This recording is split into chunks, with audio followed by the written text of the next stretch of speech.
Okay, hi. I'm going to make a video of embeds, making embeds for bath bombs. This is the trays that I use, sorry. They can be found on Amazon. If I remember, I will link it below. The reason I'm making this video is because I see a lot of questions in a lot of the groups I'm in about how to make embeds. Okay, the other thing I see a lot of questions on are coloring. So I'm using lakes. And I've seen people who buy red 40 lake. That's red 40. And then blue lake 1. And they want to know why these two won't make purple. It's because this red lake 40 is much closer to orange. So if you want pink or purple, what you need is red 27. If you're using lakes, I think it's red 28 if you're using dyes. And just so you can see the difference, this is red 40 and this is red 27. This one. Anyway, today we're making pink embeds, and I will also be making purple. I'm not sure if I'm going to film that one too, but with embeds, you're going to do a 1-to-1 ratio of baking soda to citric acid. In your bath bombs, you usually do a 2-to-1, right, of baking soda to citric acid. But for embeds, you want them to spin at a different rate than your bath bombs, so it makes them spin more. You want them to react at a different rate. So if your bath bombs are 2-to-1, you want to make the embeds 1-to-1. So for these I will use 1 cup of baking soda and 1 cup of citric acid. And I say cup, but I don't use cups. I go by measurements. My bath bomb recipe is in grams, but when I do embeds, I do it in ounces. So I will be doing 8 ounces of baking soda, 8 ounces of citric acid.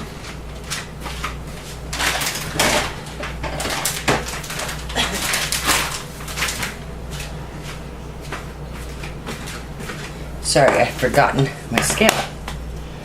So, I'm going to try that out. The other thing is, making bath bombs, you always want to sift. It's pretty important.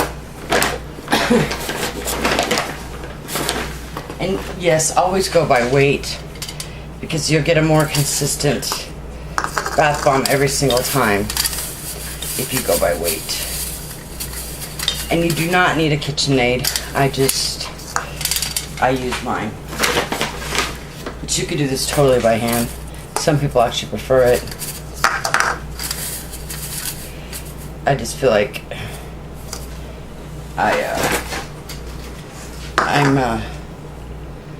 I'm better with my KitchenAid. Okay, so now I'm going to do acid. So see, that looks like 1 cup, right? So we're going to see if it is 8 ounces. And this will show you why we use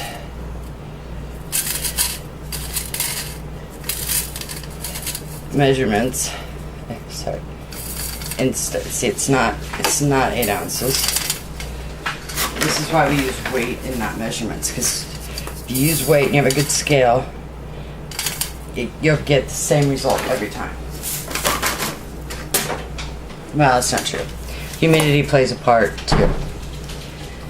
Okay, now with my embeds, I don't add any oils. Some people do to give yourself more time. I only use rubbing alcohol. So I'm doing the pink, which is red 27.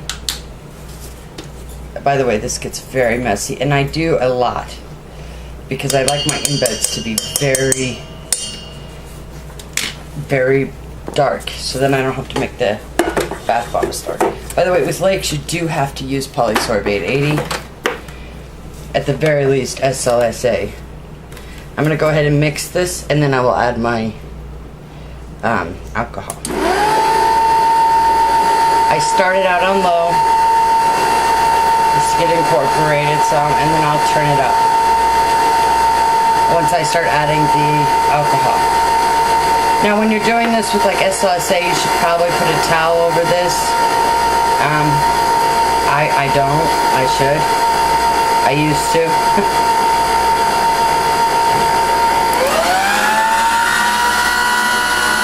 Okay. I'm gonna start adding my binder. Oh honey, this is okay. It's just, there's no SLSA in here.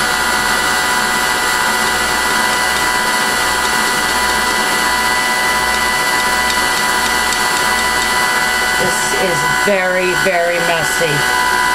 Embeds especially.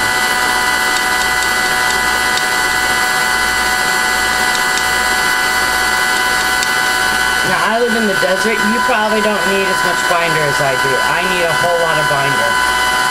Not when I make my regular bombs, because those ones have a lot of oil. But when I make embeds.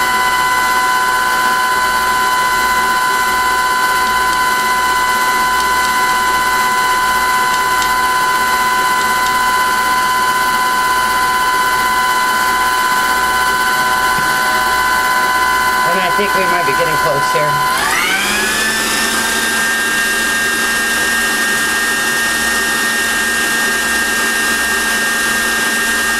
If you think you've mixed enough, mix more. That's the one thing I've learned about bath bombs for sure.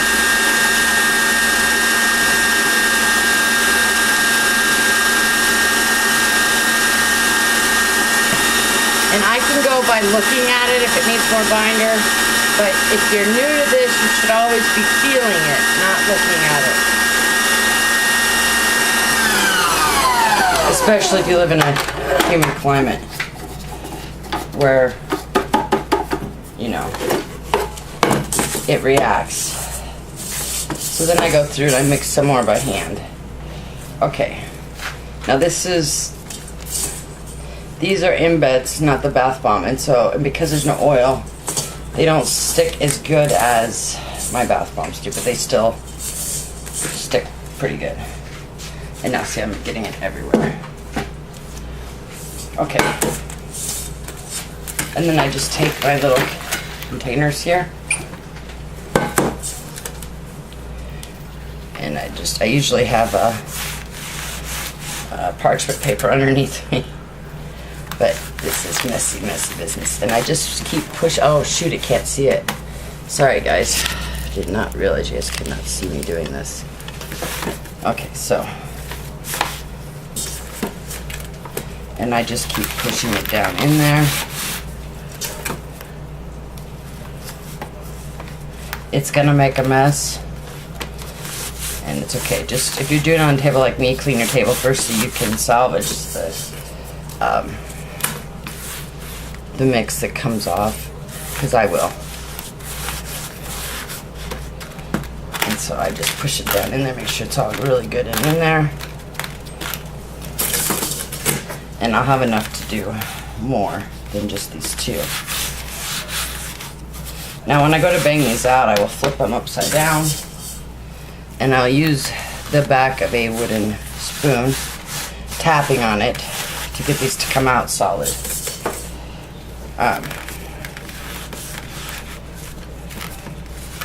Sorry, getting it in the edges is a little tricky and very messy. Okay, you want to get them pushed down in there. See how messy this is? Okay. Now, you guys will not be able to see where I tap them out unless you could turn the camera. Can you turn the camera? What do you mean? Oh, go over there. I'm gonna go over there and bang these out. Will it turn over here? Let's find out. Not me. Okay. Yeah. Can you see it? I can't see Kind that of. side. Yeah. Okay. I'm gonna flip these over like that. Okay. Oh. See, I also have a mallet. Hang on. Did I get the wooden spoon?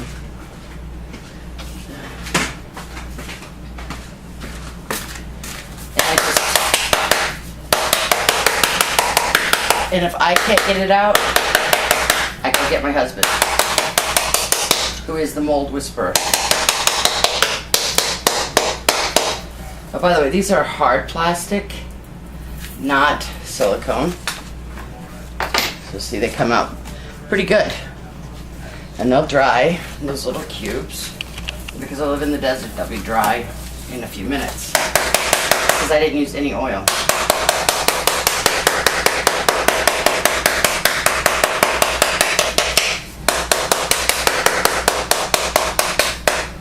Okay. So there's the second batch.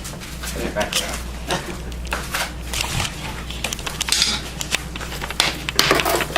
Okay, now I'm going to try to salvage this. I don't know how you had it before. No. Okay. Now I've got to spray some more alcohol in here because it's starting to dry out. Again, because I live in the desert. If you live in a moist climate, be very careful, even with alcohol. Okay. So then I'll just fill it again. Oh, I need to tilt it down now. Sorry, guys. This is tricky business. Keeping it in focus. I'm pretty sure I'll only fill this one.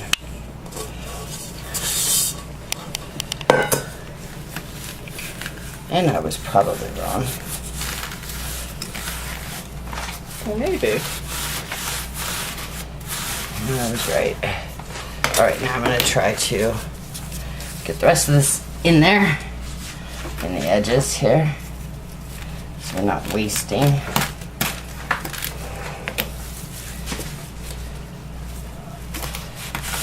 Okay. And so, then I will tap this one out. And that's all there is to embeds. If you have any other questions about embeds, leave a comment down below and I will answer them. Thank you so much for watching and have a great day.